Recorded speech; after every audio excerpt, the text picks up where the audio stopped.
Hello दोस्तों, मैं अक्षय आपका स्वागत करता हूं मेरे यूट्यूब चैनल लर्निंग गुरु पे। जैसे कि आप सभी ने मेरे चैनल के प्रीवियस वीडियो को देखा होगा कि मैं एक यूट्यूबर हूं जो कॉमर्स की वीडियो को बनाता हूं, तो मैंने आपके लिए एक और अच्छी चीज के साथ मैंने कॉस्ट अकाउंटिंग का कॉन्सेप्ट शुरू किया है, जिसमें मैं आपको लाइव क्वेश्चन के आंसर कैसे बनाते हैं, कॉस्ट शीट कैसे बनती है, टेंडर कैसे बनते हैं, मीन जो हमारे कॉस्ट अकाउंटिंग के चैप्टर्स होते हैं उनको किस तरीके से बनाया जाता है, उनके आंसर्स को किस तरह से सॉल्व किया जाता है, ये मैं आपको लाइव बताने वाला हूँ। तो आई होप सो दोस्तों कि आप इस वीडियो सीरीज को बहुत इंजॉय करेंगे।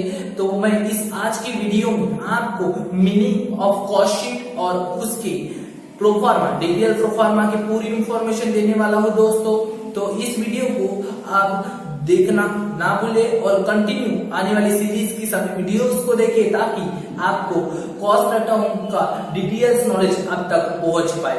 तो इस आज की वीडियो को हम स्टार्ट करते हैं दोस्तों। हम स्टार्ट करते हैं मीनिंग ऑफ कॉस्ट शीट की कॉस्ट शीट का मीनिंग क्या होता है।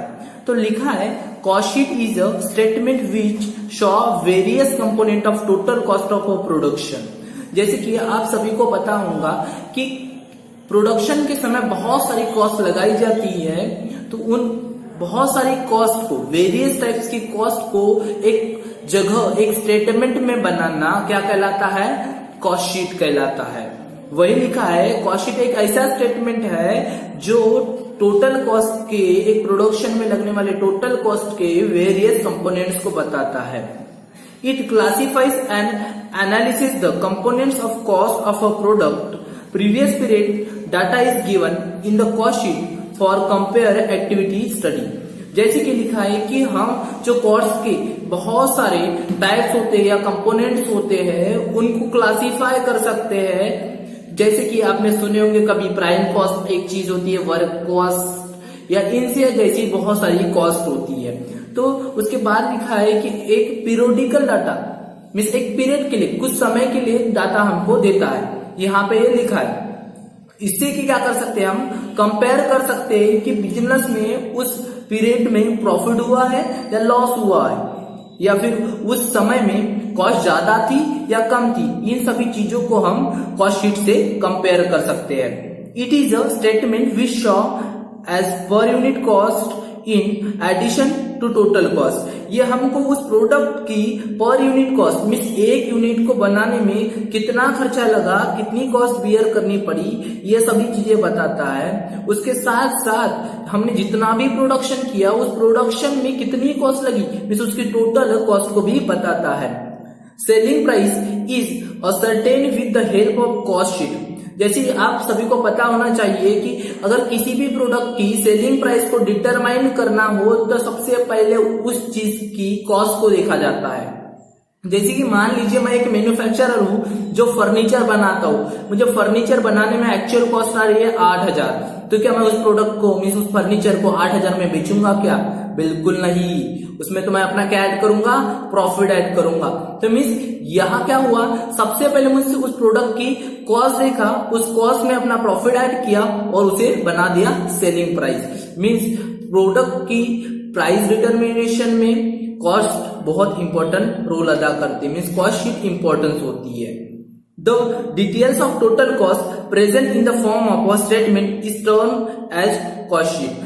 कि टोटल कॉस्ट को प्रेजेंट करना किसी स्टेटमेंट में, किसी जगह पे, उसे क्या कहते हैं? कॉस्ट शीट कहते हैं, जिसमें कॉस्ट के वेरियस कॉम्प्लीमेंट को लिखा जाता है। Cost sheet is prepared on the basis of historical and estimated cost. हम तो इनको बोल सकते हैं कि ये कॉस्ट के दो टाइप्स होते हैं, या फिर इन बेसिस पे कॉस्ट शीट बनाई जाती है।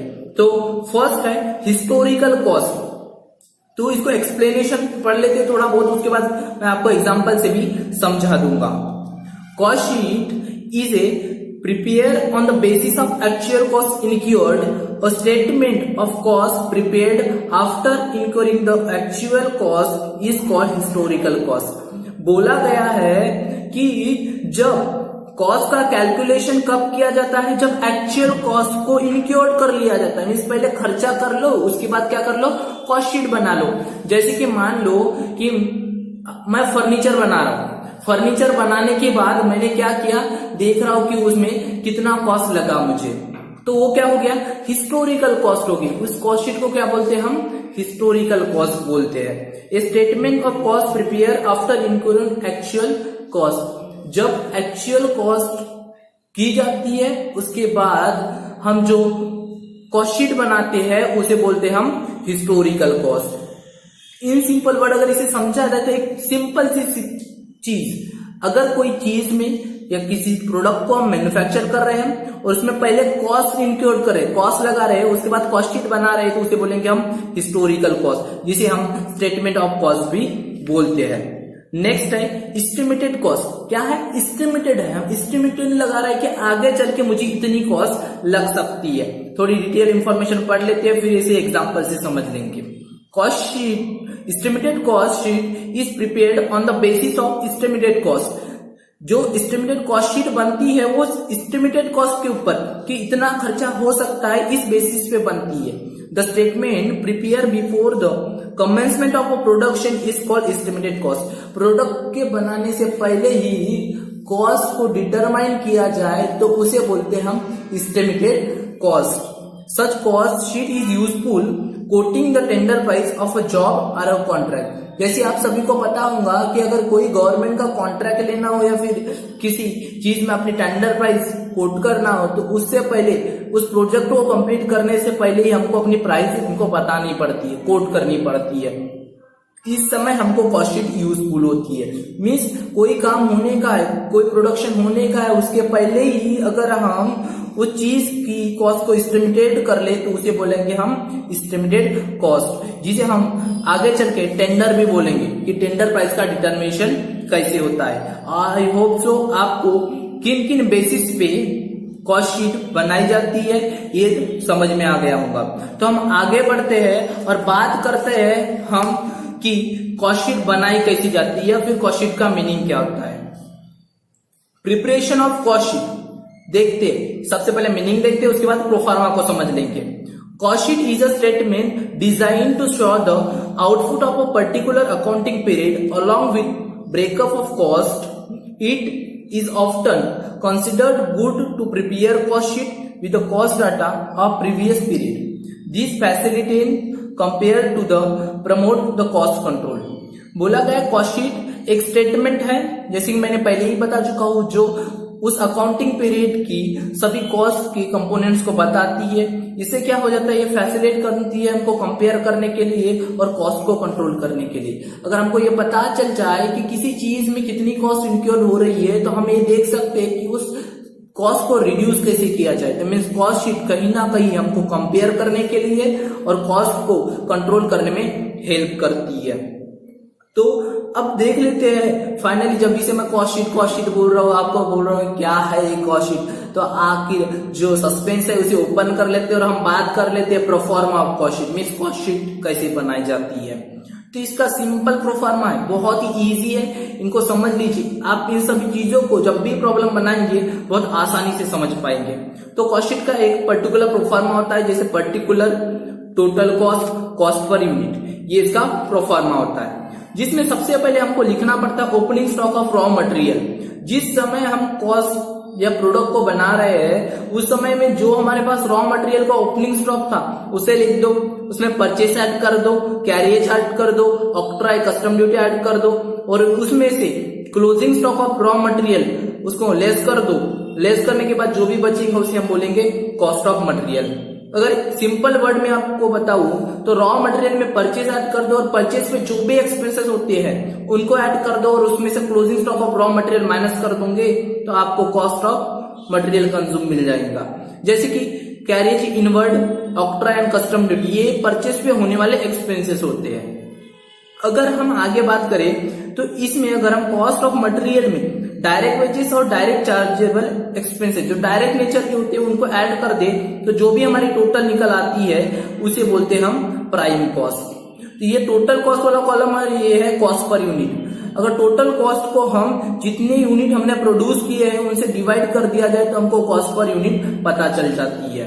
तो आगे बढ़ते हुए देखते हैं कि प्राइम कॉस्ट में क्या चीजें ऐड होती है। तो प्राइम कॉस्ट में हम ऐड करते हैं वर्क और फैक्ट्री ओवरहेड्स। मीन्स वर्क के समय या फैक्ट्री के समय जो जो खर्चे किए जाते हैं अगर उनको में प्राइम कॉस्ट में ऐड कर दिया जाए तो जो भी हम उनको कॉस्ट मिलेंगी उसे हम बोलेंगे फैक्ट्री या वर्क कॉस्ट। तो वर्क ओवरहेड में या वर्क्स ओवरहेड्स में या फैक्ट्री ओवरहेड्स में किन किन चीजों को इन्वॉल्व किया जाता है वो देख लेते हैं। इसमें आता है indirect material, indirect wages, leave wages, fuel, water, rent, taxes, work, salaries, depreciation of plant and machinery, gas and water. ऐसी बहुत सारी लंबी लिस्ट है। अगर मैं आपको बताना चाहूँ तो इसमें आएगा gas, water, repair, supervision, insurance, over time wages, bonus workers, leave salary, laboratory expenses, work transport expenses. ऐसे बहुत सारे लंबी लिस्ट है। मैंने तो आपको ये सिलेक्टेड डाटा दिया हो दोस्तों। तो हम आगे बढ़ते हैं। इसी चीज को कंटिन्यू करते हुए इसमें हम ऐड करेंगे opening stock of work in progress.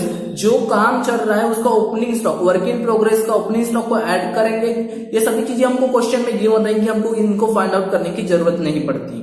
जिसमें से हम माइनस करेंगे closing stock of work in progress, means closing stock जो भी दिया रहेगा उसे माइनस कर देंगे। और इसमें से सेल्स ऑफ वेस्ट स्क्रैप में जो वेस्ट मटेरियल होता है उसे माइनस कर देंगे। तो जो भी बचेगा वो हो जाएगी हमारी वर्क कॉस्ट। तो वर्क कॉस्ट में हम कुछ और वर्क के ओवरहेड्स मिलाते हैं जिसे हम ऑफिस एंड एडमिनिस्ट्रेशन ओवरहेड्स कहते हैं। अगर इसको हम ऐड कर दे तो हमको कॉस्ट ऑफ प्रोडक्शन मिल जाएगा। मींस हमको टोटल प्रोडक्शन में कितनी कॉस्ट इंक्योर करनी पड़ी इसकी जानकारी मिल जाती है। तो ऑफिस ओवरहेड्स में ऑफिस से रिलेटेड जितने भी खर्चे होते हैं उनको यहाँ लिखा जाता है या ऑफिस ओवरहेड्स कहा जाता है। जैसे कि ऑफिस सैलरी हो गई, डायरेक्टर की फीस हो गई, पोस्टेज हो गया, लीगल चार्जेस हो गई, बोनस टू स्टाफ हो गया, उसके बाद ऑफिस फर्नीचर पे डेप्रिसिएशन का चार्ज करना हो गया, या फिर और हम बात करें बैंक चार्जेस हो गया, ऑडिट चार्जेस हो गया, ऑफिस लाइटिंग हो गई, इस्टेब्लिशमेंट चार्ज हो गया। ऐसी बहुत सारी लंबी लिस्ट है दोस्तों, बट मैंने आपको सिलेक्टेड की हेड बताई है या ओवरहेड्स के नाम बताइए, ताकि अगर मैं डिटेल इंफॉर्मेशन देता तो अब शायद वीडियो बहुत लंबी बन जाती जो आपके लिए यूजफुल नहीं साबित होती शायद मेरे हिसाब से। तो अगर हम वर्क कॉस्ट में ऑफिस और एडमिनिस्ट्रेशन ओवरहेड्स को ऐड कर दे तो हमको जो मिलेगा उसे बोलेंगे हम कॉस्ट ऑफ प्रोडक्शन। तो इसमें अगर हम opening stock of finish goods को ऐड कर दे और closing stock of finish goods को माइनस कर दे तो जो भी बैलेंस बचेगा तो उसे हम बोलेंगे cost of goods sold. Means हमने जितने गुड्स सोल्ड किए उनकी एक्चुअल कॉस्ट क्या थी इसकी हमको डिटेल इंफॉर्मेशन मिल जाएंगी। अगर कॉस्ट ऑफ गुड्स सोल्ड में हम सेलिंग और डिस्ट्रीब्यूशन के ओवरहेड्स में जिस समय प्रोडक्ट को बेचा जाता है या फिर डिस्ट्रीब्यूट किया जाता है उस समय जो जो खर्चे किए जाते हैं उसे हम बोलते हैं सेलिंग एंड डिस्ट्रीब्यूशन ओवरहेड। अगर इसमें हम एडवर्टाइजमेंट को ऐड कर दे, सेल्समैन सर्विस सैलरीज को ऐड कर दे, इंश्योरेंस ऑफ शोरूम को ऐड कर दे, या फिर carriage outward, commission to sale agent, cost of categorization, collection charges, travelling expenses, means जो सेलिंग के समय खर्चे किए जाते हैं अगर इनको ऐड कर दे तो हमको टोटल कॉस्ट या टोटल ऑफ सेल्स मिल जाएंगी। मींस ये होती है हमारे एक्चुअल कॉस्ट जो हमारे टोटल ओवरऑल प्रोडक्शन के समय लगी थी। अगर इसमें हम अपना प्रॉफिट ऐड कर दे या फिर अगर हम लॉस बेयर करें, लॉस को माइनस कर दे तो हमको सेल्स प्राइस मिल जाएगी। ऐसे तो ऐसा लग रहा होगा कि इतना बड़ा प्रोफार्मा है कैसे समझेगा दोस्तों, बहुत इजी है। जब मैं आपको प्रॉब्लम पढ़ाऊंगा मीन्स कैसे बनाते बताऊंगा तो बहुत इजी जाएगा। बट अगर आपको सीखना है कि कॉस्ट शीट कैसे बनाई जाती है तो एक ही काम कर लीजिए, इस वीडियो को एक बार देखिए और इसकी जो मैंने नोट्स आपको दिखाई है उन नोट्स को आप भी बनाइए ताकि राइटिंग के साथ साथ आपको समझ में आ जाए कि किस चीजों को ऐड किया जाता है, किन किन चीजों को माइनस किया जाता है। और देखिए फिर आपको कॉस्ट शीट कैसे बनाते नहीं आती। मैं आपको अश्योर कर देता हूं अगर आप मेरे वीडियोस को देख रहे हो तो डेफिनेटली आपको कॉस्ट शीट बनाते आएंगे, टेंडर बनाते आएंगे, मींस आप बहुत जल्द कॉस्ट अकाउंटिंग सीखने वाले हो, ये मान लीजिए। आई होप सो आपको ये वीडियो अच्छी लगी हो। तो एक काम कर लीजिए दोस्तों, वीडियो अच्छे लगे होंगे तो नीचे दिए गए लाइक बटन को लाइक कर दीजिए। कोई क्वेश्चन हो उसे कमेंट बॉक्स में लिखिए और इस वीडियो को अपने फ्रेंड्स तक पहुंचाइए ताकि वो भी कॉस्ट अकाउंटिंग सीख सके, क्योंकि सभी को ये नसीब थोड़ी ना होता है कि कॉस्ट अकाउंटिंग सीख सके। अगर आप उनको शेयर करते हो तो डेफिनेटली वो बंदा अगर कॉस्ट शीट सीख जाता है तो आपको ही क्रेडिट देगा कि हाँ इन्होंने मुझे वीडियो शेयर किए थे। मीन्स कहीं ना कहीं बेनिफिशियरी आपको क्रेडिट देगा। तो एक काम कीजिए, लाइक कीजिए, कमेंट कीजिए, शेयर कीजिए और जाते जाते एक बहुत अच्छा काम मेरे लिए और आपने लिए भी, चैनल को सब्सक्राइब कीजिए और आने वाली बेल आइकन को दबाइए ताकि आने वाली मेरी नेक्स्ट वीडियो की लास्ट अपडेट या न्यू अपडेट आपको सबसे पहले मिले और आप मेरी वीडियो आपको सबसे पहले मिल सके। आई होप आपको ये वीडियो अच्छी लगी हो। इस आशा के साथ मैं इस वीडियो को बंद करने जा रहा हूं दोस्तों। थैंक यू, टेक केयर, मेरे आने वाली नेक्स्ट वीडियो तक, बाय बाय।